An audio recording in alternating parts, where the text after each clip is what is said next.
Welcome to the Art of Lifting podcast. Today, I am joined by Alex Cano. I believe you go by Challenge Coaching on Instagram.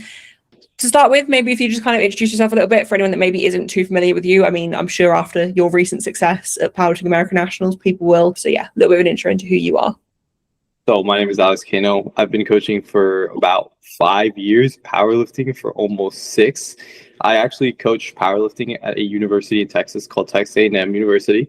And that's where I got my start, started coaching my friends for free. And then I learned a lot. I watched every video available at the time 5 years ago.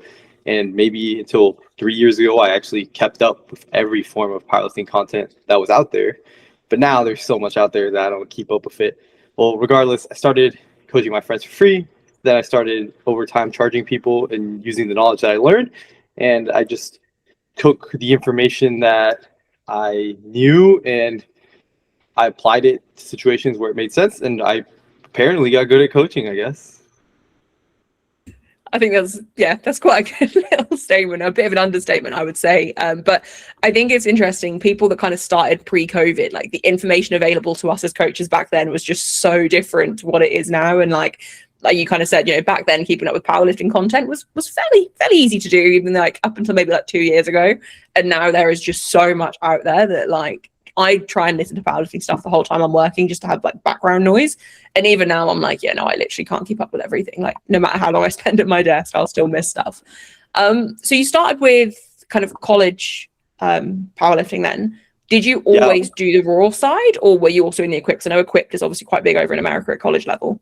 No, I actually have been into both for a while. I started with raw for sure, but a year after I got into equip because I noticed that a lot of my friends were like under I thought they were weird looking programs. So I was like, none of this stuff really makes sense to me. It's like, dude, what if I could put a program together that made more sense? Because a lot of the way I look at coaching is like, does it make sense or not? So I got into equip really shortly after. And funny enough, to learn a lot of the equip stuff, I had to look up a lot of old powerlifting YouTube videos to figure out the cues and how to use it. I haven't actually competed equipped, but I've tried on all the equipment before just so I can understand how it feels. So you weren't tempted to lean into the equipped side when you started down that rabbit hole as a lifter yourself? Not at all. It's just equipment requires a lot of people to help you out. And the thing is, I'd rather coach equipment than be involved in it because I myself always have to help people out.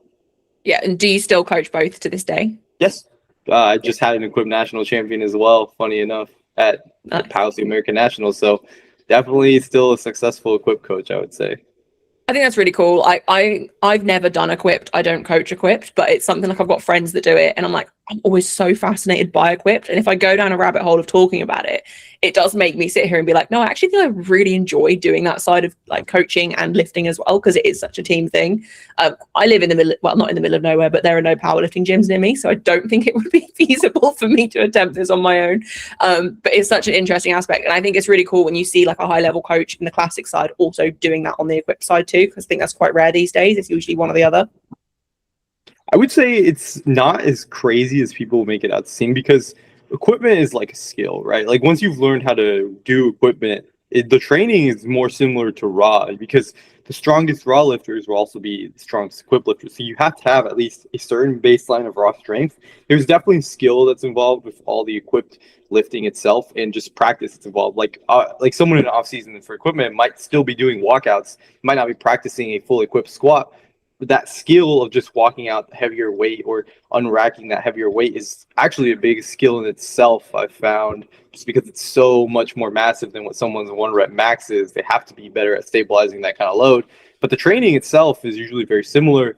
And when I do equipped periods where somebody has to focus on equipped strength, a lot of the time, not actually losing workload. We're usually doing like sending set schemes or sending reps so that we keep all the workload the same as it was in that period before we went to equipment. Yeah, so would you say with a lot of your equipped lifters then a lot of the focus, obviously outside of when they're getting ready to compete, is just on that raw strength still? Yes, and maybe like I also look at it like working on their like sticking points or like issues that they stick through in the lift. That's where like a lot of like the older training methods may apply, where it's like sticking point training or something like that. Whereas in raw lifting, that might not apply as much because you don't necessarily, because you in equipment you have a suit helping you a portion of the lift, so you'll have to be stronger in one portion of the lift versus both. Yeah, I think we're seeing more people using those old methods kind of on the raw side now. I don't know if you see this as well, but definitely seeing more people. Yeah, more people are leaning into that now, I think, and actually not being afraid to bring in like even things like banded deads from like the West Side days and stuff. I'm seeing more and more people do that sort of thing, or like more like pin press, that type of thing for bench press. Like we're seeing a lot more of it. I think Agatha might do quite a lot of that stuff as well, because I know her coach takes a lot of inspiration from more of an, not necessarily an equipped style, but an older style of programming. Yeah, I've seen her do pin press before, and like there's a lot of utility for variations like this because it's all about, I guess, like the way people might see it is like I think of it like this. It's like any variation is good variation if, or a secret exercise for someone if it's the right situation. Yeah. Yeah, I think this kind of, I'm going to jump around a little bit here because obviously I kind of want to talk to you about your current coaching and everything. And up until this national's just gone, we'll talk about Michael in the 59s. I believe you coach him, don't you? Yes. And I wasn't that familiar with him as a lifter until I think I did the preview show with Marcellus, and he was saying about, you know, the 59 experiment. And then I looked at his Instagram and I was like, oh, like, what's this all about? And then I saw him compete and I watched the post-comp kind of debrief interviews and stuff they did. And he was kind of hinting at the fact that a lot of what he does is maybe unconventional. And I mean, the weight cut alone, I've also just watched his YouTube video, was very unconventional. For anyone that doesn't know, didn't he cut from basically 66 to 59 as his acute cut, if I'm not mistaken? We'll call that the peak of his water load. Okay. He was more like 64 kilos, but still a very, very large cut. Yeah, I think it's really cool to, I mean, obviously I don't encourage many people listening to consider that an option for themselves, but I think seeing like athletes like him do that, and I think Waskar also, you know, he's done a couple of huge cuts to make 59 for the purpose of it being a sport and, you know, being as competitive as you possibly can, getting to that top level. It's cool to see the sport being taken that much more seriously, that people are willing to do that and experiment with that type of thing. In terms of his training, so you kind of hinted there that, you know, you're willing to try different things if it makes sense, and you'll try different things. How unconventional does his training tend to look? So I saw he mentioned maybe like he'll only ever do hook grip on his top single, and then he uses straps for the rest of his deadlifts. He'll take like a week off of deadlifting before meet, I think he said as well, from memory. Is there any, like, how did this stuff come about? So I would say the first one is the straps, because it's like, yeah, he used to do a lot of his reps strapped either way because he pulls hook and you don't want to break your hook or like tear your hand. However, we realized that if you like didn't lock out fully and kind of just like barely soft lockouted and loaded more weight on, he could just get stronger because his sticking point isn't necessarily at the lockout. He holds positioning so well that his lockout is like the strongest portion of the lift. So as long as he can break it off the floor, we know that he can get the lift. So for us, I think it's more important to focus on, this is why we say it's unconventional, because it's like we see it like as a partial or like as a sticking point training. Sticking point is off the floor. So we try to overload all his working sets with as much weight as possible, less range of motion at the top, but more weight, more reps, and more volume with that heavier weight so that he just gets stronger at outputting more force. Because I think the biggest and most important aspect of making someone strong is how much force they can really output. Because it's like, even if their lockout was the problem, I almost think that output is the most important part, just because if you can output enough force, you can just blast that weight off the floor so it gets to lockout. At the end of the day, that's something that I feel like people don't think about enough. They're always like, get bigger, get stronger, but I'm like, just produce more force. You don't always have to get bigger, build more muscle if you can just produce way more force than the next person. So yeah, that's how it all started there. I was going to say, you can tell from the way that his deadlift looks that it is a case of optimizing your leverages as best as possible. And as you've said, you know, his weak points off the floor, and you can see it with his deadlift. If he can hold his position and break the floor, it's going to fly up. And I guess for anyone that maybe isn't familiar, did he pull 301 as a 59? The first 59 to break 300 at nationals, and it wasn't slow. It was not slow. Absolutely not. Yeah, I mean, we kind of knew he was good for a bit more because in training he's done 307 or 308 actually before. We took comp standard for really good hold. But the thing is, when you do a big cut like that, you're a lot more drained. So it's like everything feels a bit heavier. So you could be as strong as possible and still show up weaker. But this goes to the point, right? So funny enough, the reason we figured out that he could take a week off a deadlift is because we used to do like a training to the meet approach for his deadlift, where it's like he would do his secondary, maybe take like a small reduction on it, and then do meet day. Well, he took a week off of training after his meet. Well, he trained for like 2 weeks after his meet, then took a whole week off to get teeth surgery. We found out that the day he came back, he was the strongest he had ever felt. He was like, "Oh man, I feel so good." At the time, he was only pulling like 250, and he was like, "Oh, I could pull 260 today." And that guy, well, he hit a PR after not training for a whole week, and then we realized that whenever he gets really fatigued, he has this incredibly high level of like fitness that he gains, but the fatigue just outweighs it by so much. So he will actually keep his fitness because the fatigue is just that high whenever he takes a week off, and it'll like level out and his fitness rises above that fatigue. So he comes back after a week off just feeling so much better on deadlift.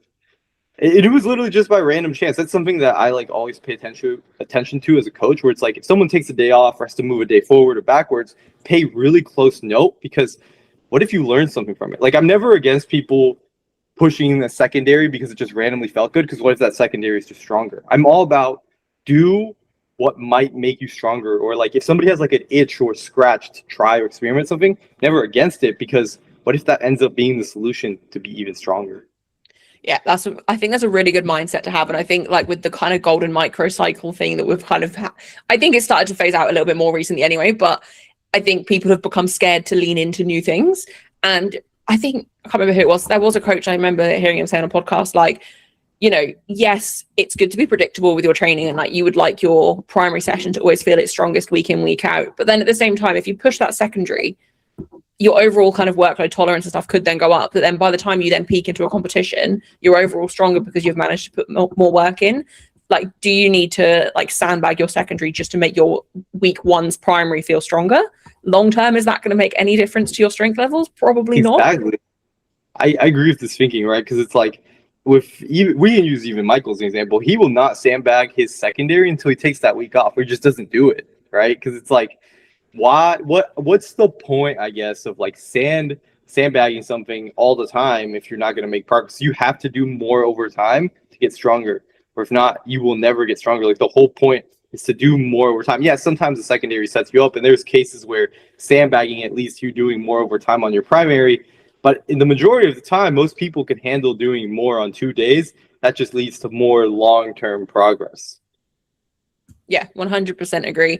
And with the deadlift specifically as well, I think especially conventional pullers, like most of my athletes that are conventional pullers will do like a traditional 10-day taper into a meet. Like they will do their last heavy pull, reasonably heavy, like a week and a half out, and they won't deadlift again until comp day. And I don't think that's as common with sumo, especially probably someone as technical as Michael on sumo, but quite clearly it works. And again, it's leaning into it and just trying it. Like what's the worst that's going to happen if you try it in your off season at some point and just see how it feels?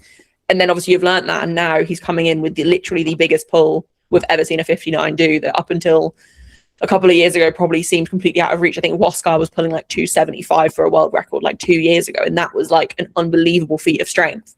And now I've added over 25 kilos to that in a case of 2 years in someone's second meet as a 59, like the second time he's done that cut as well. Yeah. It's crazy. It's unbelievable. I also wanted to ask you, kind of as his coach, when he came to you with the suggestion of 59, what was your thought on that? Were you just kind of like, if you want to do it, you can do it? He's always somebody that's just done what he really wants to. So like, I don't know how this is gonna go, bro. Because I like to call all my athletes bro. So it's like, I was just like, bro, this could go really bad or really good. I wasn't even like against it or for it, is the thing. I like to be more neutral, because at the end of the day, every athlete, I like them to have their own autonomy to make their own choices. If they, whatever they end up choosing, I'll support it though, and I'll back that goal very hard and as much as I can. However, I was more like, not optimistic. I was more curious of what would happen. I wasn't being very positive about it though at all. I was skeptical, I would say. Yeah. I think when it comes to like an acute cut as well, and like doing that big of an aggressive cut, obviously you know full well going, like he will know full well going in, the sauntering, the gut cut, the water loading, all of like, it's going to suck. But as his coach, I think all you can do is be like, look, it might not work out, but at the end of the day, if you really want to do this, you know what you're getting yourself in for. And I mean, obviously it worked. It didn't look fun, but it worked. And I think It's his not squat fun. still showed up like closer Yeah. to his training numbers as well, which is insane to do. Yeah, definitely did. And I would say the biggest reason I guess I was less skeptical as time went on is because this guy, he just doesn't eat or drink sometimes. So it's like his training weight would end up being like in the low one, like it would be like 140 flat to 138 when he didn't eat or drink.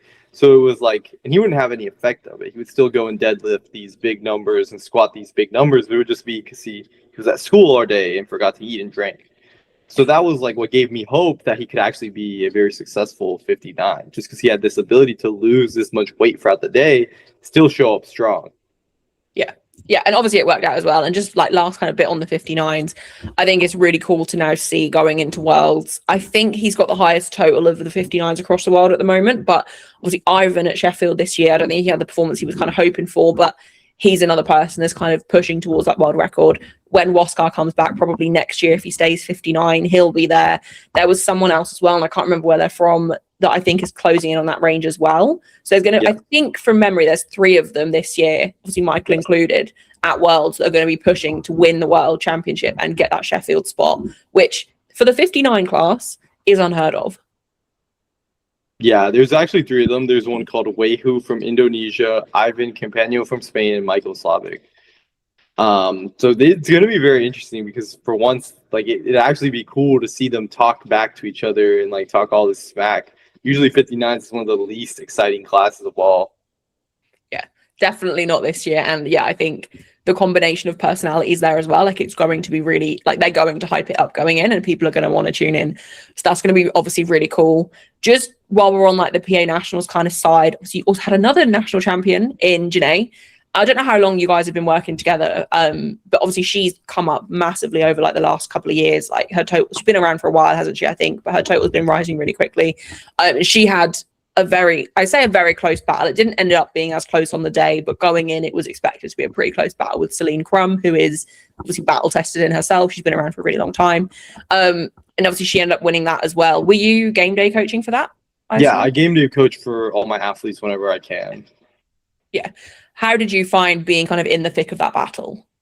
Well, I kind of already knew what was going to happen because I'm very big on data and looking up previous attempt selection from previous meets. Like she did Powerlifting American Nationals last year, she did Worlds, and I checked what jumps she made for deadlift and squat, and I predicted like she would, depending on what her second squat was, they were going to make a similar jump. To their previous year's squat. So it's like I believe she took 207 or 210 as her second squat, and then she jumped like 5 or 7.5 kilos, exactly as like what I expected. Because based on the previous year, she took like 210 and then jumped again, like only like 4 or 5 kilos. Same thing for deadlift. I expected her to go 15-12, not 15-15. So it's like I knew 230 was out of reach, just based on previous data.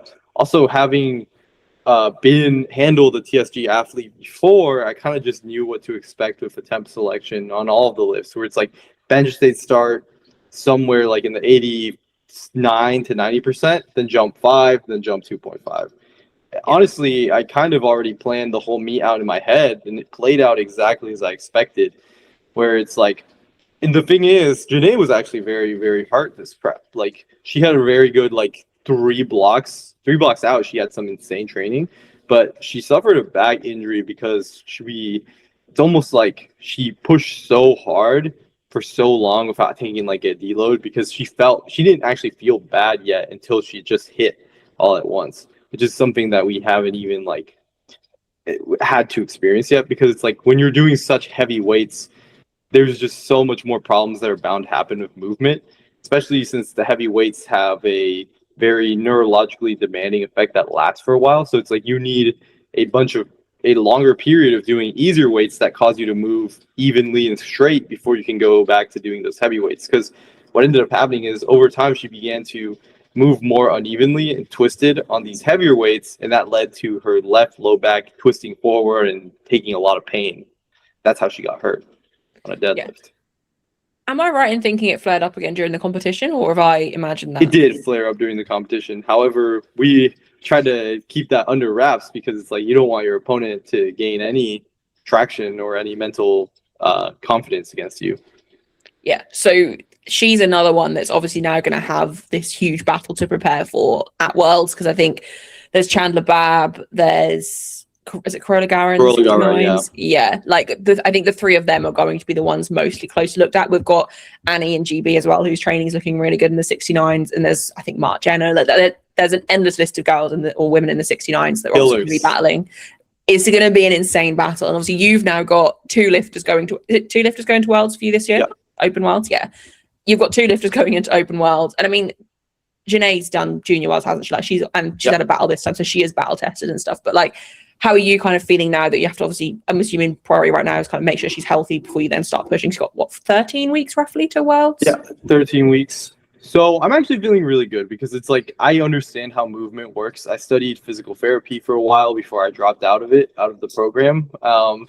But anyways, I understand a lot, not even necessarily just from powerlifting experience itself, that movement is something that you need lighter loads to regain. But when someone's moving good enough, they can load up heavy consistently. So I actually know that with Janae, she'll bounce back really, really fast if she just has one or two easy blocks where she's not hitting anything heavy. Because in training, her strength was good for around 605 to 610 kgs. It's just when you have you can't use your back. The problem was actually that squat would take out her deadlift. So we had to start deadlifting before she squatted too in training. Like she did a really fast last deadlift with prep. It was like 225. I would have said it good for 245 to 250, but the problem is meet day you have to squat before you deadlift. And the squat is what really gets us into this like extension issue where her low back starts to be in a ton of pain. So I think it'll be really easy to heal because in training now she can deadlift before she squats, and she can load up pretty light for a good bit of time, for 2 blocks before she actually has to push again. So even that to a lot of people I think sounds like an unconventional thing of, you know, deadlifting before you squat, and obviously there is a health kind of reason for it, there is a logical reason behind it, but I think a lot of people wouldn't even consider putting that in as a method of trying to see how that then responds as well. Yeah, I think it's very not atypical, but I like to look at how someone's built, right? Because it's like Janae is very long armed, very short torso, very long legs. She has a lot of muscle, but at the same time, her squat ends up being very bent over, and she has to extend her low back in order to fully log it out. So while she does use her legs in it, obviously, because it's a very high level squat and you have to be using your legs to lift that much weight, she does use a lot of back as well to stabilize and extend that weight. So in her deadlift, where she's using more legs and more flexion bias, she has to use a lot less back and she can use a lot more leverage, which is why I can just put it before the squat as it's much less taxing. Sometimes even the deadlift will actually warm up the squat better because she opens up with her hips, and then she can squat even better. But the reality is we do that because I'd rather see a higher top end in training, because if you do more in training, you can even if you just take like a 5% bite in the meat, you're still stronger overall. Yeah, and that's where the long-term thinking is important as well, isn't it? Like, it's not just about this one specific meet you need to show up for. It's, okay, but what happens at the one after? What happens at the one after that? Like, even if going into this nationals for, say, like, let's say she didn't quite win the battle, which obviously she did, and it all worked out as kind of you guys would hope, you know, the rate she's progressing at, you also have to think long-term, like, where if she doesn't win Worlds this year, she will definitely be there next year as long as she's healthy and still going, right? And you have to look at what's optimal for long-term progress, and like not just what's going to get her looking the strongest at this one specific point in time. I think that's something that people look at too often, where it's like, how can I get someone strong right now, like this day? Whereas like I think about that too, but at the same time, I'm always trying to think about, it's like, what are the consequences of trying to get this strong this fast right now versus just trying to focus on moving better, having better quality movement, loading evenly. I try to think about the long term, because sometimes thinking about the long term results in better short term, which is what people don't realize, because there's these qualities like force distribution, side to side, like loading evenly on both legs, that honestly I found in the short term, even though they're long term qualities, can be more beneficial than people even realize. Yeah, absolutely, without a doubt. And I think a perfect example of that is with like how you said about Janae's programming, deadlifting before she squats. You kind of discovered it more as like almost like an injury management thing, but actually long term, even when she's fully healthy, is she going to get much better quality work in on both lifts? Even though meet day, yes, it might feel odd then squatting first. Overall, her baseline is probably going to be stronger because of every single training session where that like better quality work has come into play. Yes, exactly. I just think quality of everything beats quantity and just amount that you're trying to do. Yeah, 100% agree. Are there any other kind of, I'd say, unconventional things that spring to mind that you're kind of doing with some of your lifters in programming that you're kind Yes, of? there's a ton. I think one of the biggest ones actually, like unlike other coaches, I think I program almost everyone that I coach more so based on not necessarily optimal split to line up with the meet, but more so what days benefit them to train. Like I think that stress and the schedule that someone has actually plays the biggest role in someone having productive training. Like let's say I want to put somebody's SVD on Saturday, but they have like work, they have meetings, they have activities. That's a stressful day where they can't really give all their time to training. It's rushed.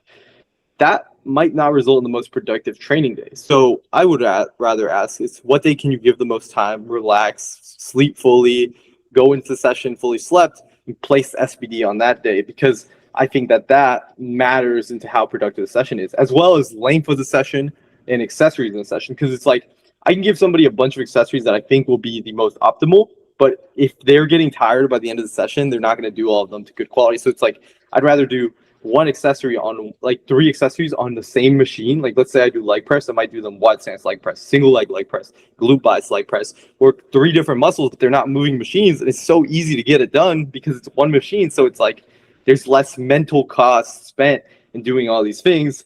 Or it's like I plan to do for a lot of people like ascending sets because they'll run out of time. But if they do ascending sets, their adrenaline or their intention in the session won't die because they just build up to their top set. They're done. They can give all the rest of the energy to accessories. There's lots of times where it's like I really just program around fun and schedule because it's like if someone's not having fun and someone can't fit into their schedule, their work is unproductive.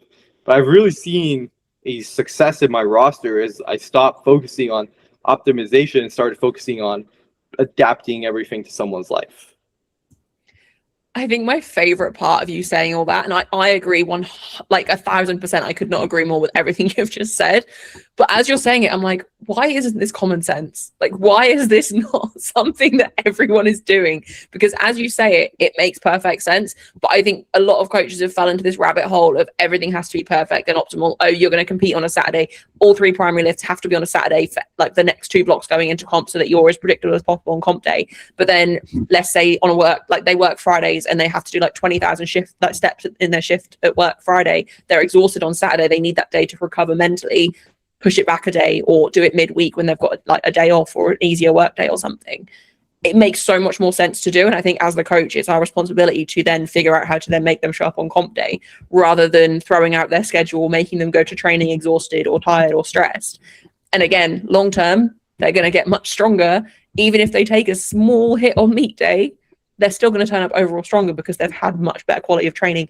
And I think at the moment, I don't know if you're seeing this so much over in America, but over here especially, I'm seeing it a lot of, not a lot of younger lifters, but I think just lifters in general, kind of just burning out from the sport. And I think they have this misconception that powerlifting just takes so much time and so much energy and they just don't have the energy to give to it anymore, which obviously at a certain point, yes, but actually no, is it more that you're trying to fit in these training sessions that just do not line up with your life? And I like what you said about, you know, accessories. Is it optimal to give them 3 different machines or 3 different movements? Yeah, probably. But then if they get one machine, they can stay on it for 15 minutes and get 3 different exercises done and then go home.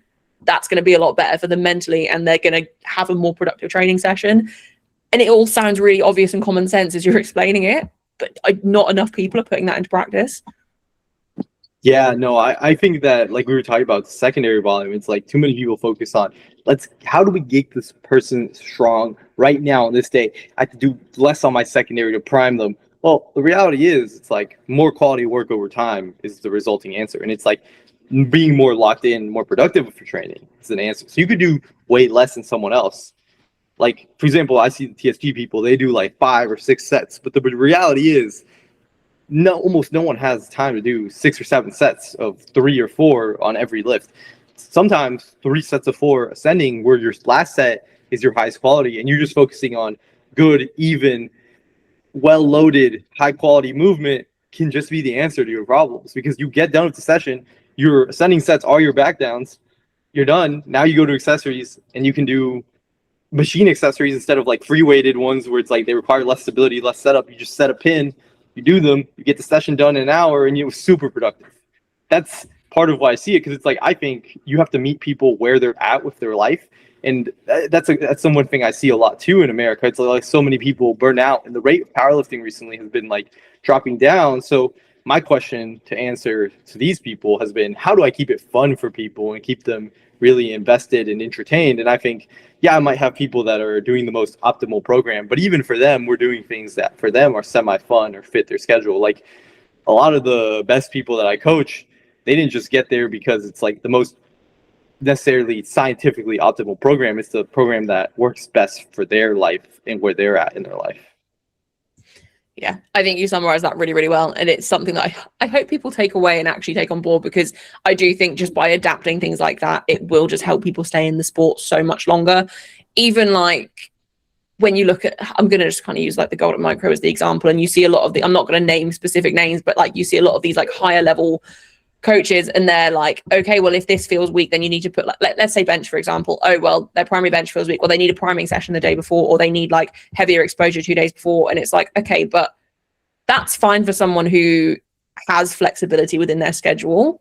But if a lifter is working and or doesn't have time, has family, other responsibilities on the 2 days before, let's say their primary session at the weekend or the day they have the longest to train, they're not going to be able to just fit in a quick upper body session or like a quick bench session. You have to find ways to program to make them stronger overall without having to put that extra day of training in there, because a lot of people don't have that as an option. And I think a lot of like higher level coaches seem to sell it as that's like the only option available, which is where I think then a lot of like newer lifters or lifters that are kind of burning out think that, well, I haven't got the option to do that, so I might as well quit. Yeah, I see that a lot too. And like, I actually like to use this example for this problem, right? It's like when that stress actually plays such a big role, because I've seen it lots of times where it's like I have a lot of younger lifters, right?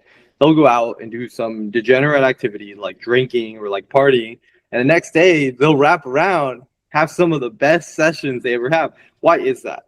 Well, the next day they don't have any responsibilities. They don't have any stress. They feel like they had fun the night before. So they're in a very low cortisol, low stress state where they can just focus on training. And it's like you see some of the best results for some of the worst variables. But the night before, they had a million steps. They had terrible drinking habits. They didn't eat enough protein. But the end result is less stress, less cortisol. So lots of times I see it like this. It's like, okay, yes, we could place I obviously still follow some principles of the Golden Micro, I must add, but at the end of the day, I think that an easier solution to a lot of problems is just moving it to a day where someone feels better rather than trying to fit in a heavier session. Because like everyone does look to adding heavy exposure, adding this, X that, moving this around, where it's like I just look to, okay, you feel bad on this day because you have school. What if we put it on the day where you feel good because you don't have school? Yeah, I like the example you used there as well of like the younger lifters, and you know, sometimes after a night out they'll have their best session ever because they're probably just having fun at that age as well. They're probably not dealing with like a hangover and that side of things. They've got no real stress bothering them that day. And I think that's also a really important thing of like, sometimes I think when people are trying so hard to dial everything in and stay on top of every variable possible, they actually end up creating so much extra stress of like, oh, well, I didn't sleep last night, so my session's ruined.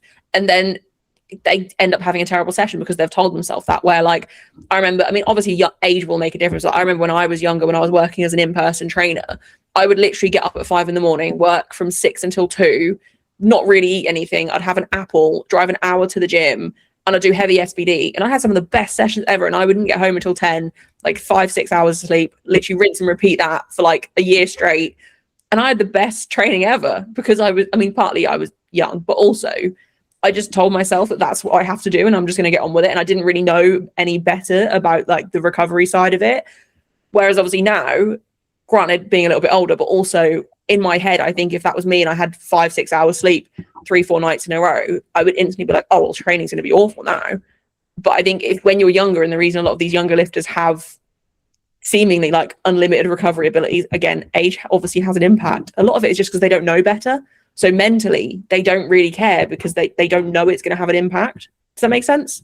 Yeah, that makes a ton of sense to me. And like, I think the same way. It's like, I see so many people where they're just that naivety, it carries them so far because it's just fun.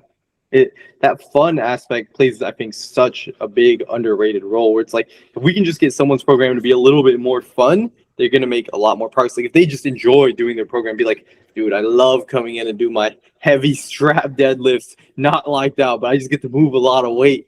They're having a ton of fun doing that. Well, of course they're gonna make progress, even though it's not a full range of motion. Progress isn't always just dictated by full range of motion, perfect movement in every scientific aspect, right? It's like you don't have to have the best split. You just have to have a split where you're consistently doing a lot of more force output, more weight over time, getting some benefits of that range of motion, working specific patterns that belong to that range of motion. It doesn't all have to be perfect though. Like I have people that just have fun doing high squats, but the thing is they're still doing like hack squats or like leg press in their program. So they're getting all the aspects that they need. They're getting that some of that skill from the high squats, but then they're getting that depth or internal range of motion through that hack squat, right? And they're just having fun doing it because they're pushing more weight, coming to the gym and don't got to worry about all these things all the time. So I I'm think less big on doing comp standard, funny enough, because it's like people just like lifting heavy weight. Why? Same thing with bench. Lots of times I'll tell people you don't have to perfectly pause a bench. You can just touch and go it as long as we're pushing all our accessories with full range of motion. Because if we get that output of pressing a certain amount of weight and we're still doing our accessories, controlling our accessories well, it can be easier done. If we're getting both aspects of that coin and having fun, that's where we really win. I can't wait for the younger lifters to listen to this podcast and start doing half rep deadlifts, touch and go every bench press possible. But you are right there. Like the aspect of having fun, I think, does get lost in a lot of people. And I use the golden micro a lot as well. And like a lot of my lifters, like that is where we kind of start from, and then we move stuff around from there, right? But a lot of the time it is, are you actually enjoying your training? Are you actually having fun? Do you feel like you're enjoying pushing yourself in training? Because if you're not having fun, you're not going to want to do a heavy set on accessories or main lifts, are you? You're not going to have the mindset to be like, you're going to think I can't be bothered to do this.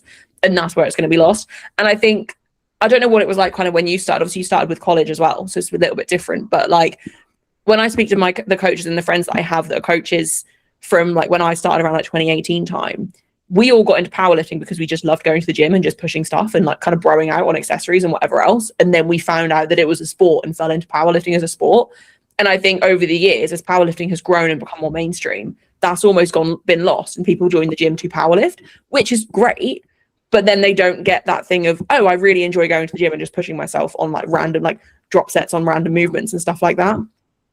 Yeah, you know what's funny is I think I'm the opposite way around, where it's like I think I started so seriously, wanted to get so good at something because of just the way our personality is. And my first coach, he had like his program felt like a checklist, right? And it's like, oh man, this thing feels like it's just like straight up and down, just checking boxes.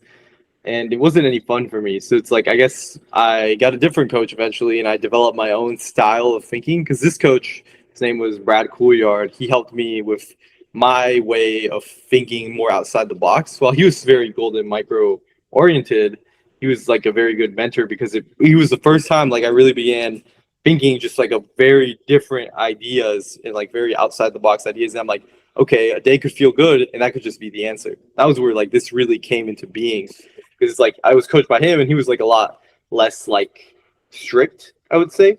He was like a lot more free flowing, and that helped me, not necessarily because he like instilled these ideas in me, but because he wasn't so strict. I was able to have more direction in where I wanted my program to go, and I began to have a ton of fun lifting.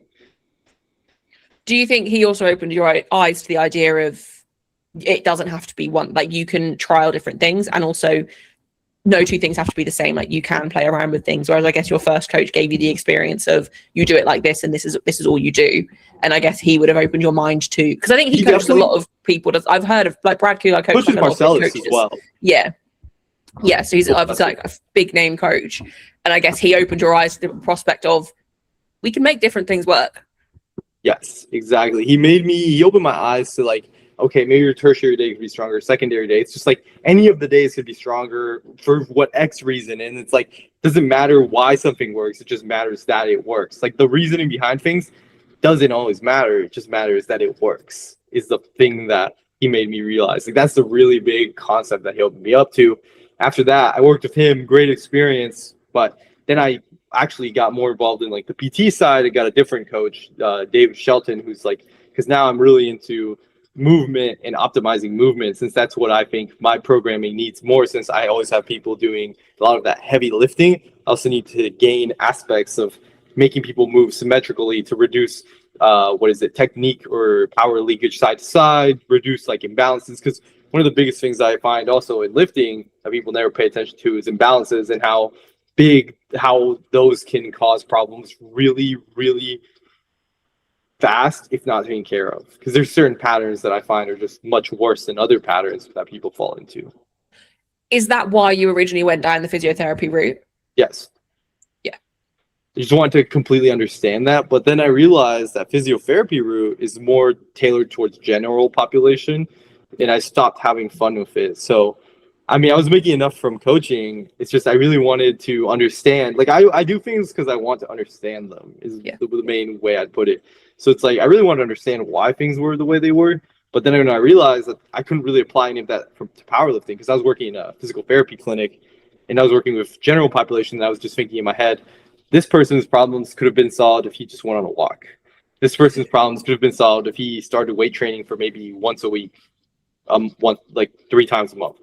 And then I realized none of these problems could be applied to powerlifting, so I kind of dropped out of that route and just went back to coaching. I guess with that, though, you still would have gained the knowledge, or a lot, not necessarily everything you would have needed to know, but enough knowledge to then obviously boost what you're offering as a coach and see different things and see things in a different way, make different suggestions around things.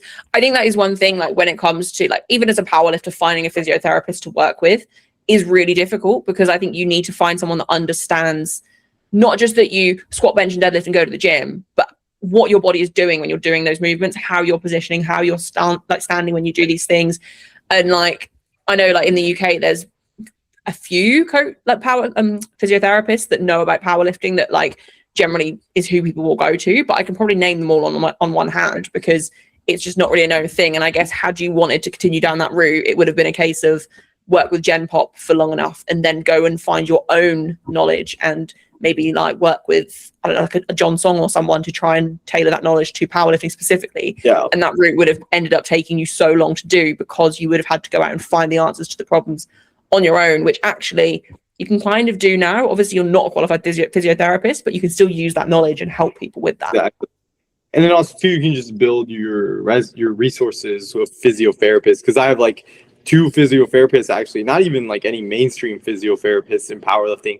I just know 2 physiotherapists that have a lot of knowledge of the squat, bench, and deadlift that aren't even powerlifting specific. They're more like sports specific for track and field or like football, American football. And those 2 people are the ones that I've actually learned the most from, besides my own coach, in terms of like physical therapy concepts. Because it's really, it's almost like, I feel like in order to be the best physiotherapist for powerlifting, you can't be the best powerlifting physiotherapist, because you get closed off if you only deal with cases of powerlifting. I feel like you have to be dealing with athletes of all other cases, like American football, because that's like harder blows, even more ranges of motion that you need access to. So both of these people deal with like high level athletes, which is like why I really like to ask them questions.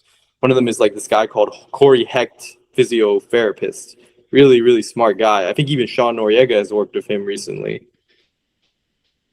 Yeah, and I think as a coach, one of the best things you can do is just have a list of people that you can refer out to, like a physiotherapist. Like physiotherapy, like I'm not a physiotherapist at all, but like I know exactly who I'm going to refer my clients to if they need anything. And I think just having that, your clients appreciate that, right? Like a misconception, like, and I had it when I first started out like 6 years ago, is like, oh, I have to know everything. No, you just have to know who to go to when you don't know something. And I think that's a really good example of that. And I think some coaches, not so much now, but I still see it often where they're trying to rehab their clients. And I'm like, you shouldn't be doing that, / you don't need to be doing that. Obviously, depending on what it is, but just having someone you can trust as a physiotherapist in your corner to refer people out to is enough for your clients to then really appreciate that. Yeah. And same thing goes for like even like weight cut coaching, because it's like me personally, if I'm coaching someone, I don't actually like to be in charge of their weight cut. I don't like to delegate myself to anything that's not powerlifting coaching anymore. I mean, sometimes I'll dabble in movement a little bit, but once it gets beyond to a point where my little movement drills or program adjustments can't fix it, I will refer out, because there's no point in me wasting any time. I'm at this point in my career, I'm just like, there's no point in me wasting time, or if I can't help someone right away, there's no point in me doing anything, right? I'm going to refer out to a physiotherapist. I'm going to refer out to a nutritionist. Like, for example, Michael's cut wasn't done by me. I know how it works. I understand the systems under it, and I could do anyone else's cut that's not my own client. Like I have before too. I actually have people that hire me for nutrition. But the thing is, it's like if I'm doing the coaching, we hired this guy Pat Vicky to do his weight cut. Great weight cut coach. He has like an MMA background, wants to work with MMA athletes, but great guy, great weight cut coach, knows what he's talking about. But this guy, he took care of the nutrition, the recomp, the weight cut. And I took care of the coaching, the attempt calling, the peak, the taper. Right. So it's like I'm not afraid to say that it's smarter to dabble and dilly out these tasks. Yeah, and I think just being able to admit that and kind of accept that, it brings so much more respect to you as a coach, because you know your realm and you'll make sure that you're the best at what you're doing, and that's what people need you for. With obviously your coaching and stuff as well, just to kind of roll back. So you obviously got Worlds coming up. You've got 2 athletes going to Worlds. Are you going yourself to kind of go and spectate? That would be really good. I assume I don't know how the coaching team works in America. I assume you're not on the coaching team, but I don't know. I believe you can get a coach on there, so I'm going to fill out an application to see if I can be one of the coaches there. But if not, I mean, I will still be there helping call attempts and just watching, just for support either way. Because I think just like traveling the worlds in general, whenever you have the opportunity, is something I wouldn't miss out on, or just like traveling in general to see it.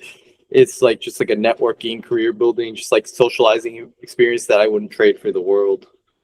Yeah, and I think when you have people, obviously no matter where they're going to place, it's nice to be there to support your athletes. But when you have 2 lifters really in close contention for that world title, like that's not something you're going to want to miss as a coach. Definitely not.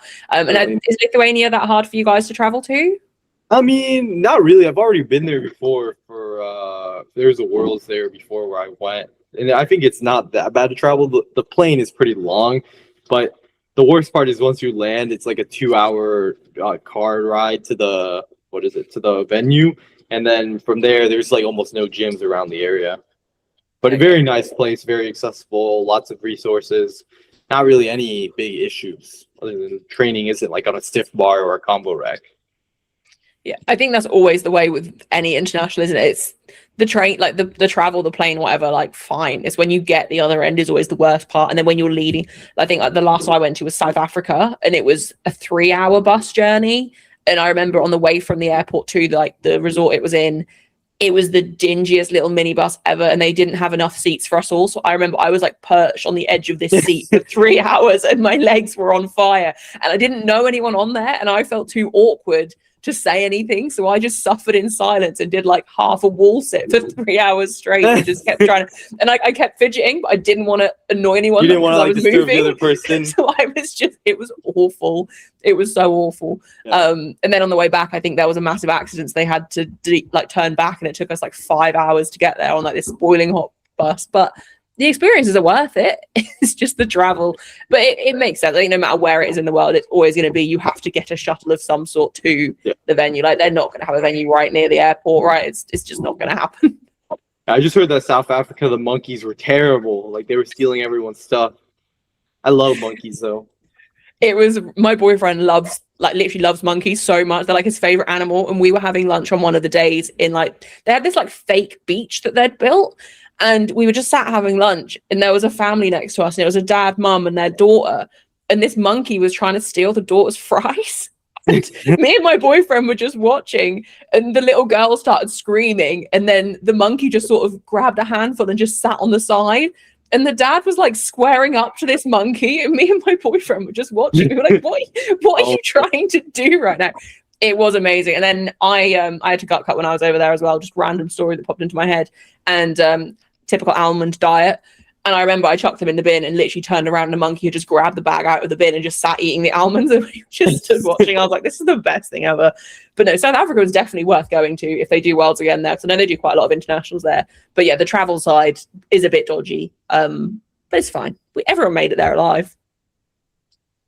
Yeah, I've actually been to Lithuania, Malta, and I guess now I'm going back to Lithuania. Yeah, it'd be nice to tick off a new destination, but it's fine. I think it'll be Yeah, good though. And obviously they've hosted there before. I don't know what it was like there before. Was it quite like a good venue in terms of obviously the it was training and an stuff okay. wasn't the best, I but think the Lithuania venue was honestly really really good. It's probably one of the better ones because it was in a sports complex where there was air conditioning and there was like it was underground and it was a pretty big area. So it wasn't too bad at all. It's are really you going to cool. be spectating? Are you going to be there the whole time? I will be there. It depends, right? Like I'm willing to extend my flight if one of my athletes wins, like best lifter or wins like their weight class. So I'll stay for the banquet. But other than that, I plan to leave the like 2 days after Janae competes. Yeah. I was going to say, so you're not going to be there for the super heavyweight battle at the end. Probably not. I mean, I would love to, but it's just a money thing, right? So it's like Yeah. it's a lot of hotel days. IPF hotels as well. Yes, I'm very stingy with that. So it's like even it's not even like I don't have enough money. It's more like I'm just like it's like a principle thing. I completely relate to that. I'm the exact same. I'm at Bench Worlds at the end of May, and I'm like, well, it's Poland. The flights are cheap. That's fine. Travel wise, it's fine. I'm like, but the hotel is double the price it normally is. Do I really I want to stay there know. any longer than necessary? I'll just go for 2 nights and go home. Like Like I'm not even spending the for money on that. that, right? It's like just like you were talking about Poland, it's the same way for American Nats. All the hotels are more expensive, and like for me, like I have like my own strategies. Like I usually bring my own food. Like I eat oats every single day because I just don't oats and whey protein because at the end of the day, I don't like for 2 meals a day I'll eat the same thing or canned tuna just because like everybody always makes fun of me, but it's like at the end of the day, it's like I guess I come from a time where it's like I wasn't making as much money from this sport, so it's like I still have the same hobby as I had when I wasn't doing this for a living. No, I completely relate to you on that. And I will always just save money in every aspect possible. And yeah, and I think with America as well, I think what must be really hard for you guys, like when we have nationals here, like generally, we can drive there. It's not going to be more than a few hours in a car. You can find, if you book it in advance, you can buy in a cheap enough hotel, whatever. It's so normally like a 3-day event here, maybe 4. So roughly who's going to lift when. It's always lightweight to heavyweight kind of thing. It's not crazy expensive, but for you guys having to fly, wasn't it quite a distance this time as well? Like, I don't think anyone had like an easy travel this year, having to fly, hotels, everything. It's a lot for athletes and coaches to do. And I think that must be a really hard thing in a country as large as America. I mean, I booked my flight way ahead of time, so it's like it wasn't too bad. But usually, yeah, if you book those like late, it's a long flight, lots of money. So you're not making like anything off of that usually. Yeah. No, it must be a hard thing. We're just going to circle back again. I just want to ask you a little bit more about your coaching because I realize we're coming up to like the 45-minute mark, so I won't keep you too much longer. So with your coaching, you started off, as you said, this is in such a random order. I'm literally going straight back to the start now. So you said you started off how a lot of us do, coaching friends kind of for free when you were in college. Are you still coaching the college team now? Yes, I am. You're not in college anymore, I'm assuming? No, I just dropped out of college. Fair. But you're still coaching the team. What 2 years point ago. in your kind of coaching career then did you decide that this is what you want to do, and kind of start pushing for it a little bit more and taking it that more seriously? Well, I actually decided like my year after 1 year of coaching that I was good at this. So I was like, I think I'm going to start charging $50 to $60. And then I got more clients. I was like, let me get 10 clients and I'll up my price to 100. So then I got 10 clients really fast, upped my price to 100. And I was like, if I get 20, I'll up it to 150. And I got 20 and I upped it to 150. But then, because I coached a lot of people in college and that's the main audience I was getting, I was just like, let's just work on getting 35 to 40 clients. That was super easy because I didn't even up my rate from there. And I filled out my roster. And then I was like, whoa, this is something I could make a living from. And then from there, I just started trying to optimize like who was on my roster and optimize my system of like who I coached and how I coached people. And I just kept trying to learn about upping my price. And it wasn't until like the last 2 years where I really focused on upping my price even more and just becoming like, I guess like more of a top tier coach versus just doing it for the love of the game. Because it's like what I would say I was just doing is like for the love of the game. I wasn't thinking about it like money or anything, but I realized that if I have 40 clients paying 150, it's still not enough to pay everything that I want and live comfortably. So I had to make a change and start charging more for the next clients that I got. But that's really what happened with that aspect. I still coach the college team. I'm there once a week, maybe every 2 weeks, once a week.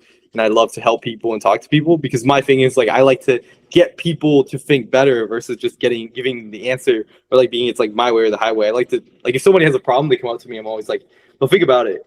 Why are we having this problem? Are we having it because of this? This? We got to look at all the things that changed. We got to look at how you moved in this movement that you just performed.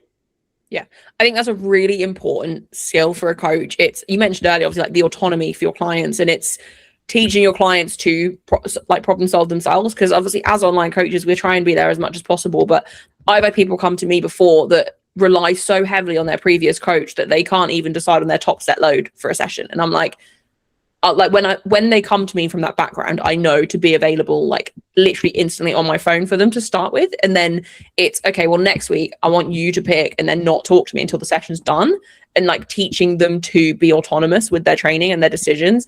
And anytime a problem comes up, because like if there was a meet that you happen to not be at, you don't want them to panic if something goes wrong. Obviously you'll be available, right? Like as long as time zones and stuff allow it, depending on where they're from. But like teaching your athletes to be autonomous and actually problem solve themselves. Obviously, as the coach, at the end of the day, you're there to make the bigger decisions and problem solve and help them when they can't. But that autonomy factor as a coach, like the best coaches teach their athletes to be autonomous. And I think that's something that people forget. I have this adage, right, that I really like. It's like, give a man a fish and you feed him for a day. Teach a man to fish and you feed him for a lifetime. I think that that's like the biggest thing that I like to say in my coaching because all my athletes, they have this high lifter IQ because I'm not just trying to teach them the results. I'm trying to get them to understand why things are happening and why their program works a certain way, like why they go up one day and then down another day. Because it's like if we can work together to figure out the program, we can be unbeatable. This is the way I see it. We can really do something special. Yeah, and I think that's also when they then have the confidence to come to you with those unconventional ideas and suggestions of how they're feeling or what might be good, or pushing something a little bit harder because they felt really good, knowing that you're not going to then be annoyed with them for doing that and actually be like, oh, okay, well, how did this feel? How did that feel? And learning from those things. And like you say, you can then grow together. And like, I think that collaboration aspect is so important, and getting your athletes to a position where they have the knowledge and are comfortable sharing those collaboration ideas without this fear of like you not thinking that it's going to work or you not being open to any suggestions. Because I think when there's not that collaboration aspect, then it does really struggle, and that's when the enjoyment is also lost. I agree, and like it makes me curious, right? Because it's like I understand how the United States works in this aspect of coaching, where it's like a lot less, it's like a lot more stringent. And lately, it's been loosening up and moving away from the golden micro. But like, I'm most curious, like, what side of the world are you guys on? Like, are you guys looking at a more golden micro based, or so like more like workload over time? Just very curious because I see a lot of different things come out of the area that you're in. I think we're almost like, people are going to hate me for saying this, I think we're like a delayed version of the US in a lot of ways. I think the people that have been around since like before I started and around when I started, because we were around back in the days of like the periodization of like, hypertrophy, strength, peak and all that, and like the separation, and then it led into the golden micro and everything in between. And I think because we've been around for so many different generations of what people deem optimal, we're better at thinking outside the box and applying different principles. But I think the coaches that have come up kind of COVID and since then are a lot more golden micro. Like your squat feels heavy, you need more intensity. There's no other solution. Like you need this, this, this. And it's like one answer for the problem versus trialing new things. But similar to what you said, obviously with the American side of things, now kind of loosening up a little bit, being willing to kind of trial different things a little bit more. I think we are leaning into that more. But I do think I always think we're like 6 months behind the US as a general trend. That's interesting. I didn't even think of it like that. But I guess that makes more sense to why I see it like the way I see it. Because like when I see it, I'm like, it's very interesting. It's like why people are doing that. But it's just like I guess like a delayed one. Well, in that case, what do you do in your coaching style is what I'm curious about. I think for me, pretty much everyone I work with is they have so many lifestyle factors in the way. And what you said earlier, I think I resonated with a lot in that, I'll try and build this golden micro around their lifestyle, but their lifestyles often change so much that we then have to move things around. And like lately I've been leaning into a less is more kind of approach as well. Yes, like the amount of lifters recently that I've dropped from 4 days to 3 days, because if they work a full-time job, yes, in theory they can go to the gym 4 days a week, but I keep seeing this recurring theme of, oh, but I was so tired after work this day, I just didn't do all my accessories, or I took my accessories super easy. I'm like, okay, well, what if we remove that day? How are you then going to feel the rest of the week? And then actually the 3 days that they can go in, they can push that a little bit harder and they have that more energy. And I think I really related to you earlier when you basically said about, you have to meet the athlete where they're at. You have to meet the athlete where their lifestyle is at. And I think the golden micro works. And I think with my coaching, it's very much, we will try and find something that is optimal and as repeatable as possible. But we also can move stuff around and it's not a problem. And actually, I care more. Like I always say to people, my biggest thing when someone comes to me is, I want to build your base.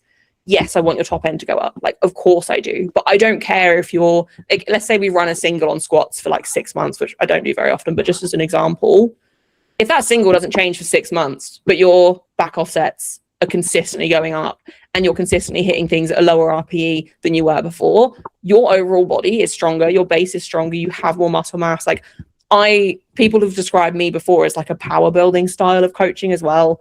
In like, I use a lot of accessories and I want people to enjoy the like broing out accessory side. We'll do a lot of drop sets. We'll do a lot of RPE 10, like actually just push yourself to failure. And I think my coaching is very much just around that side of it, if that makes sense. Yeah. I actually really like that. I just like hearing the different aspects, because it's like, I think all too often a lot of that good quality stuff that we just talked about is lost in these newer, bigger coaches having these fancy ideas, versus we can go back to the basics, doing less is more, just having fun with it, calling the audibles when they're needed. I just think, not even just for programming itself, but just for people in general, you have to meet even personality types. You have to just meet them where they're at in order to be a successful coach at the end of the day, which is like something that I just really, really highly value whenever somebody has like that opinion or sees it in a way that's very almost like organic. Because it's like, I think it's not very common to have that power building style anymore, but I think it's very, very good, because it's like, you don't see that many people taking drop sets, focusing on accessories and just building that base. So the reality is, yeah, if you do back downs easier over time, you are still getting stronger. Maybe you're just not expressing them within the programming itself, but maybe when you go to peak or show up or max out, you will be stronger because you're doing things easier. That signal is just practice. Yeah, 100%. And I think was it Devin Williams, whenever he was like posting his heavy bench, people would be like, oh, like, can you give us some advice? And it was, just get stronger. Just get stronger. Yeah. And I think about that a lot. And I'm like, it's so true though. And obviously there is still like, optimizing leverages, finding ways for the lifter to show up as strong as possible on meet day is the overarching goal. Like, that's what we want to see. We want to see progress from meet to meet. But I also want you to just get stronger. Like, I want you to get more muscular. I want you to get stronger, build your foundations, and have fun doing it as well. And I think that's something that gets lost when people are trying to just optimize everything. You do lose that. And I think as well, depending on who you're coaching, like if someone came to me and said, I want to be a world champion, I will train as many days as I need to, I'll do everything I need to, I'm going to program a lot differently for them and be a lot harsher with them on what we do, versus someone that comes to me that just loves training and wants to get stronger. But even them, if they enjoy it, they love it, they're going to do better, is the thing. Yeah. I've had so many people. I think the other resounding point that I didn't even talk about enough is movement. If somebody moves really bad and they have that absurd goal, then how can they truly get good? So it's like, I guess I had this one guy, Evan Hawk, that I coach, where it's like, yeah, he has a program where he has fun already, right? So it's like, for him, it was all about the movement. But if these, in like just getting him to move straight, getting him to not have as much imbalances, so correcting that through the movements that we implemented was part of his programming more so than fun. So for most people, it is just about having a schedule that they can follow, enjoy, and adhere to, and really push the hardest. Even the ones that you wouldn't think it is, I think that plays more of a role than necessarily optimizing the workload. I think optimizing the quality of the workload always comes first. Me and my coach say this one thing where we call it MOR, more. We just we tell everybody when like they post a lift or like they do like a rep PR or an RPE PR, we're just like more, because more doesn't mean do more work. do more sets, do more low, like anything. Like just it just means to do something better. It can be something so small, but you can put in more effort into something, just more. Yeah, I really like to say that. 100%. I also think just on what you said, obviously, like, you know, when you have those periods where, like, if someone comes to you and they're not moving very well, or if something crops up over time where you do have to almost like strip things back a little bit, that's where I think the accessory side is also so valuable, in that you can still have fun with other areas of your training. Like when, like, I've had people come to me injured, or if they get an injury under me and it's like they can't maybe push one thing quite the same, I'm like, okay, that doesn't mean you can't train. You can still do so many things and push yourself in so many ways. Let's say you can't handle like a low bar squat for a while, but we find other variations that you can do. You can also still push all of your upper movements. You can still push all of these other areas and come back stronger. And I think that's something that also kind of gets missed. And I think that is something I know I've already spoken about it, but like the burnout side is something that's really like almost annoying me lately, because I'm like, I love this sport so much. And I've done it for like, I've been training this way for like nearly 10 years now. And I'm like, I still love it as much as I did at the beginning.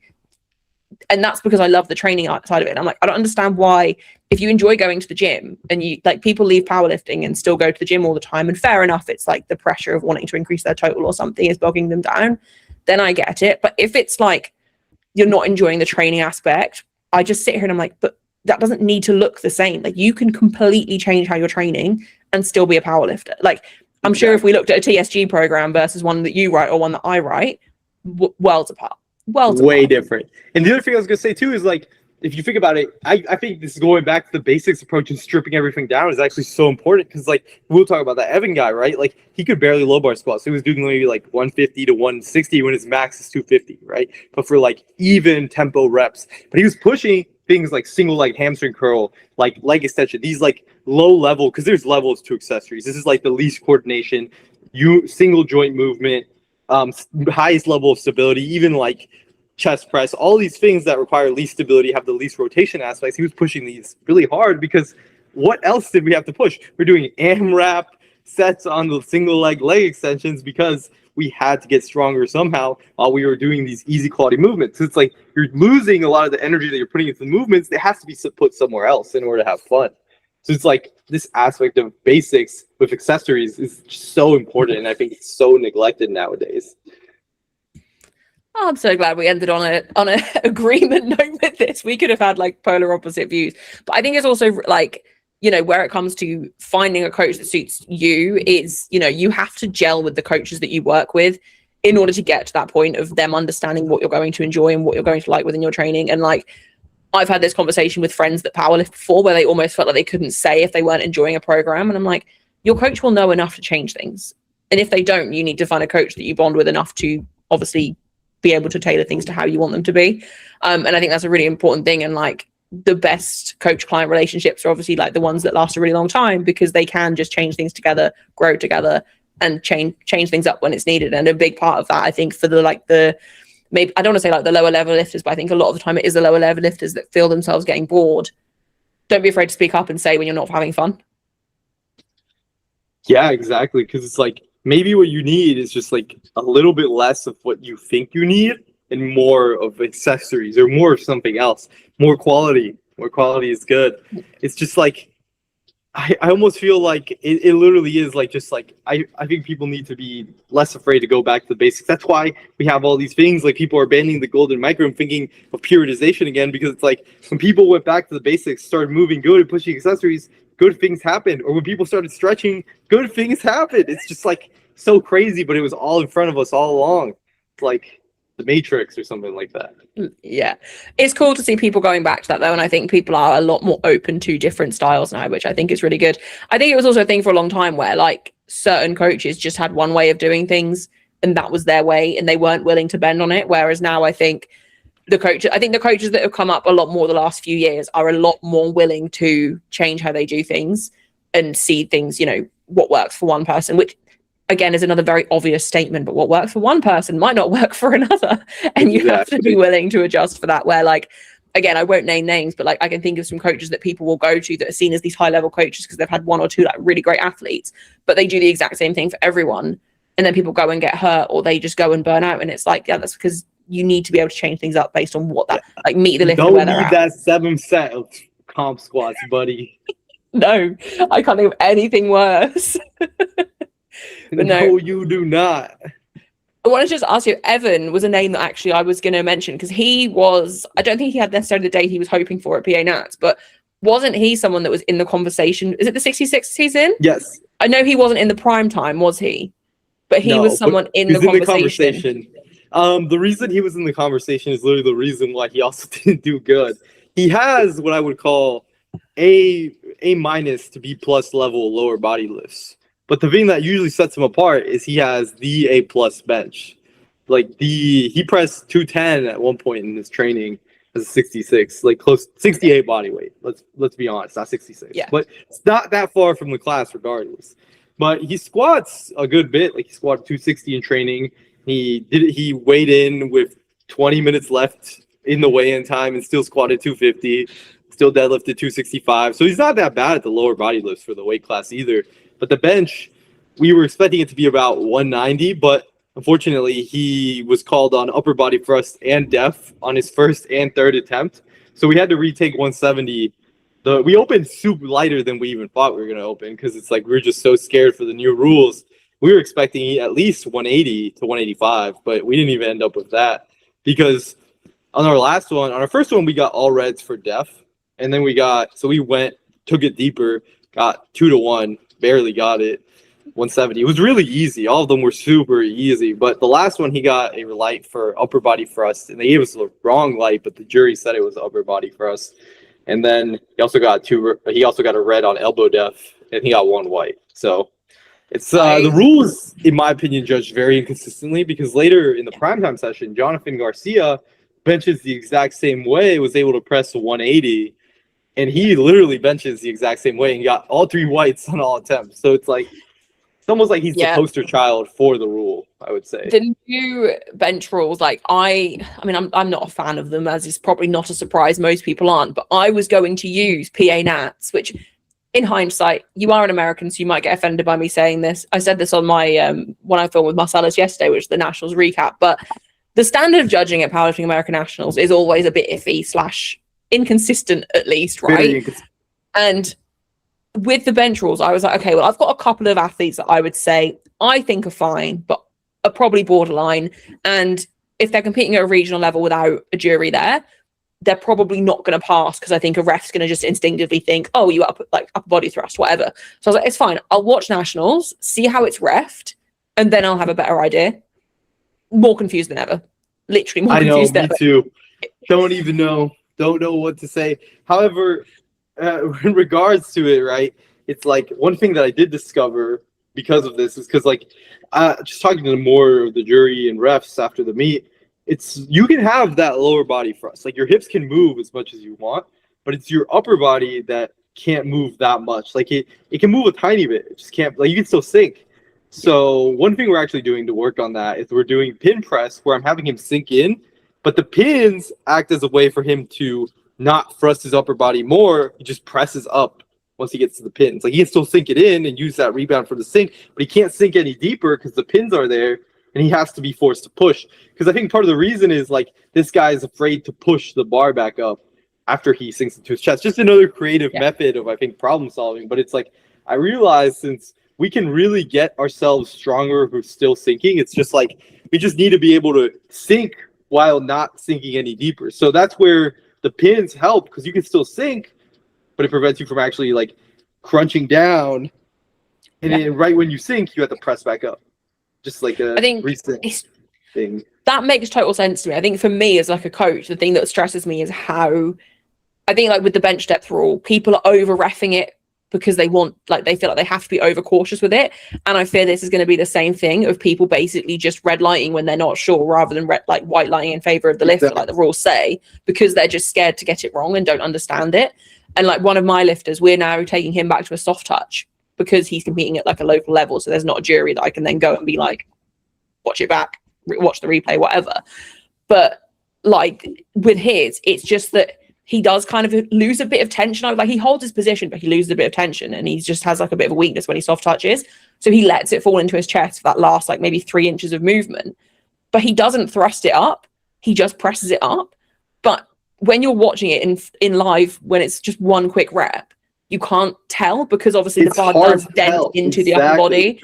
And I think it's going to be something like, I dread to think how that's going to be refed come Euro. I think Euro starts literally in a few days, to be fair. So that'll be a good tell because Euro's judging is always very brutal.